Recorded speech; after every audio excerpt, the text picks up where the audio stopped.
परमार वंश मध्य भारत का गौरवशाली राजवंश। भारत के इतिहास में अनेक शक्तिशाली और प्रतिष्ठित राजवंश हुए, जिन्होंने न केवल अपने समय में प्रभावशाली शासन किया, बल्कि कला, साहित्य, धर्म और संस्कृति के क्षेत्र में भी महत्वपूर्ण योगदान दिया। मध्य भारत के ऐसे ही एक महान राजवंश का नाम है परमार वंश। इस वंश का शासनकाल मुख्यतः 9वीं से 14वीं शताब्दी के मध्य तक रहा। परमार वंश की राजधानी धार, मालवा थी और उनका राज्य वर्तमान मध्य प्रदेश, गुजरात और राजस्थान के कुछ भागों तक विस्तृत था। परमार वंश ने मध्यकालीन भारत में न केवल राजनीतिक शक्ति का प्रदर्शन किया, बल्कि साहित्य और संस्कृति के क्षेत्र में भी अत्यंत समृद्ध परंपरा की नींव रखी। इस वंश के सबसे प्रसिद्ध राजा भोजदेव थे, जिन्हें राजा भोज के नाम से जाना जाता है। उनका नाम आज भी भारतीय जनमानस में विद्वान और न्यायप्रिय राजा के रूप में जीवित है। परमार वंश की उत्पत्ति। परमार वंश की उत्पत्ति को लेकर इतिहासकारों में मतभेद है। कुछ इतिहासकार मानते हैं कि परमार अग्निवंशी क्षत्रिय थे, जिनका उल्लेख प्रबंध चिंतामणि, पृथ्वीराज रासो और अन्य ग्रंथों में मिलता है। इन ग्रंथों के अनुसार अग्निकुंज से उत्पन्न 4 राजवंशों चौहान, परमार, सोलंकी और प्रतिहार में परमारों का भी समावेश था। अग्निवंश की यह कथा मुख्यतः प्रतीकात्मक मानी जाती है। ऐतिहासिक साक्ष्यों के आधार पर परमार वंश की स्थापना 9वीं शताब्दी में हुई थी और इनका प्रारंभिक केंद्र मालवा क्षेत्र था। यह संभवतः राष्ट्रकूट वंश के अधीनस्थ थे और कालांतर में स्वतंत्र हो गए। परमार वंश के प्रमुख शासक। 1. उपनाथ, आरंभिक शासक। उपनाथ परमारों के प्रारंभिक शासकों में एक थे, जिनका उल्लेख विभिन्न शिलालेखों में मिलता है। उन्होंने मालवा में परमार वंश की नींव रखी। 2. सीए प्रथम, लगभग 948। सीए प्रथम वह शासक था जिसने परमारों को राष्ट्रकूटों से स्वतंत्र किया और धार को राजधानी बनाकर एक स्वतंत्र राज्य की स्थापना की। उसने अपनी शक्ति का विस्तार किया और परमार वंश को एक मजबूत आधार प्रदान किया। 3. सिंहर्षण, सीए के उत्तराधिकारी। सिंहर्षण ने परमारों की स्थिति को सुदृढ़ किया और प्रशासनिक ढांचे को व्यवस्थित किया। उन्होंने विद्वानों और धार्मिक संस्थाओं को संरक्षण दिया।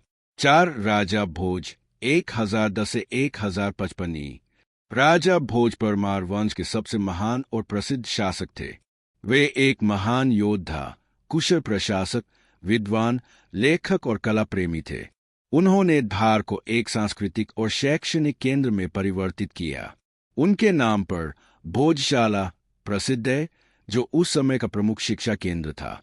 राजा भोज ने कई युद्ध लड़े और चोल, चालुक्य, काकतीय, कन्नौज के शासकों से भी संघर्ष किया। उन्होंने नर्मदा से लेकर गुजरात और कोंकण तक अपनी सत्ता फैलाई। उनकी सबसे बड़ी विशेषता थी ज्ञान का प्रेम। उन्होंने धर्म, ज्योतिष, वास्तुशास्त्र, काव्यशास्त्र, राजनीति, चिकित्सा आदि विषयों पर लगभग 84 ग्रंथ लिखे या संरक्षण दिया। उनके द्वारा रचित प्रमुख ग्रंथ है साम्रांगन सूत्रधार वास्तुशास्त्र पर, राजमार्ग प्रकाशिका, सार्वजनिक निर्माण, योग शतक, श्रृंगार प्रकाश। भोज द्वारा निर्मित भोजपुर का शिव मंदिर स्थापत्य का उत्कृष्ट उदाहरण है। परमार वंश की प्रशासनिक व्यवस्था। परमार वंश की शासन व्यवस्था संगठित और लोकहितकारी थी। राजा सर्वोच्च शासक होता था, लेकिन मंत्रिपरिषद और दरबारी विद्वानों की सलाह से शासन कार्य करता था। राज्य को विभिन्न प्रशासनिक इकाइयों में विभाजित किया गया था, जैसे मंडल, देश, पथक और ग्राम। कर प्रणाली भी सुव्यवस्थित थी। कृषि पर मुख्य रूप से कर लिया जाता था। कर संग्रह और भूमि मापन की व्यवस्था स्पष्ट और निष्पक्ष थी। सेना में हाथी, घुड़सवार और पैदल सैनिक होते थे। युद्ध के समय राजा स्वयं नेतृत्व करता था। परमारों ने कई किलों और सुरक्षा चौकियों का निर्माण भी करवाया। धर्म और संस्कृति। परमार वंश के शासक मुख्यतः हिंदू धर्म के अनुयायी थे, विशेष रूप से शैव मत को मानते थे। फिर भी उन्होंने जैन और बौद्ध धर्मों को भी संरक्षण दिया। राजा भोज स्वयं शिव भक्त थे, किंतु उन्होंने अन्य धर्मों के प्रति भी सहिष्णु दृष्टिकोण अपनाया। धार और उज्जैन जैसे नगर धार्मिक और सांस्कृतिक केंद्रों के रूप में विख्यात हुए। मंदिर निर्माण में परमारों की विशेष रुचि थी। भोजपुर का शिव मंदिर, उज्जैन के मंदिर और धार की स्थापत्य धरोहरें इसका प्रमाण है। साहित्य और शिक्षा। परमार काल को मध्य भारत का सांस्कृतिक स्वर्ण युग कहा जा सकता है। राजा भोज स्वयं एक महान विद्वान थे और उन्होंने अनेक ग्रंथों की रचना किया करवाई। धार को विद्या की नगरी कहा जाता था। भोजशाला उस समय का प्रमुख शिक्षण संस्थान था, जहां से कई विद्वान और रचनाएं उत्पन्न हुईं। संस्कृत, प्राकृत और अपभ्रंश भाषाओं में साहित्य सृजन हुआ। राजा भोज के शासन में अनेक प्रसिद्ध कवि, आचार्य, ज्योतिषाचार्य और वास्तुकार रहे, जिनका उल्लेख उनके ग्रंथों और शिलालेखों में मिलता है। कला और स्थापत्य। परमारों की स्थापत्य कला अत्यंत समृद्ध थी।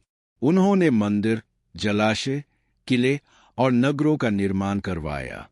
भोजपुर का अधूरा शिव मंदिर स्थापत्य का अद्भुत उदाहरण है, जो विशाल शिलाखंडों से निर्मित है। इसकी योजना अत्यंत जटिल और वैज्ञानिक है। इसके अतिरिक्त धार, उज्जैन, विदिशा और मांडू में परमार काल की स्थापत्य धरोहरें देखने को मिलती है। शिलालेखों और मूर्तिकला में भी परमार काल की विशिष्ट शैली विकसित हुई। परमारों का सैन्य और विदेश नीति। परमारों की विदेश नीति क्षेत्रीय प्रभुत्व स्थापित करने पर केंद्रित थी। राजा भोज ने चालुक्य, चोल, काकतीय और प्रतिहारों के विरुद्ध सफल युद्ध किए। गुजरात, राजस्थान और महाराष्ट्र तक उन्होंने अपनी सेना भेजी। कई बार उन्हें पराजय का भी सामना करना पड़ा, किंतु उन्होंने मालवा की सत्ता को लंबे समय तक बनाए रखा। भोज की मृत्यु के बाद परमार वंश की शक्ति धीरे धीरे क्षीण होने लगी। परमार वंश का पतन। राजा भोज के पश्चात उनके उत्तराधिकारी उतने शक्तिशाली नहीं रहे। चंदेल, चालुक्य और दिल्ली सल्तनत के आक्रमणों ने परमारों को कमजोर कर दिया। 1305 में दिल्ली के सुल्तान अलाउद्दीन खिलजी ने मालवा पर आक्रमण किया और अंतिम परमार शासक महलक देव को पराजित कर परमार सत्ता का अंत कर दिया। परमार वंश की विरासत। परमार वंश की सबसे महान विरासत उनकी सांस्कृतिक और बौद्धिक उपलब्धियां हैं। राजा भोज जैसे विद्वान सम्राट के कारण भारत में परमार वंश की स्मृति अमर है। उनका नाम आज भी ज्ञान, न्याय और स्थापत्य कला का प्रतीक है। भोजशाला, भोजपुर मंदिर और उनके द्वारा रचित ग्रंथ परमारों की विद्वत्ता और कला प्रेम के प्रमाण है। परमारों ने मालवा को भारत के सांस्कृतिक नक्शे पर स्थायी रूप से प्रतिष्ठित किया।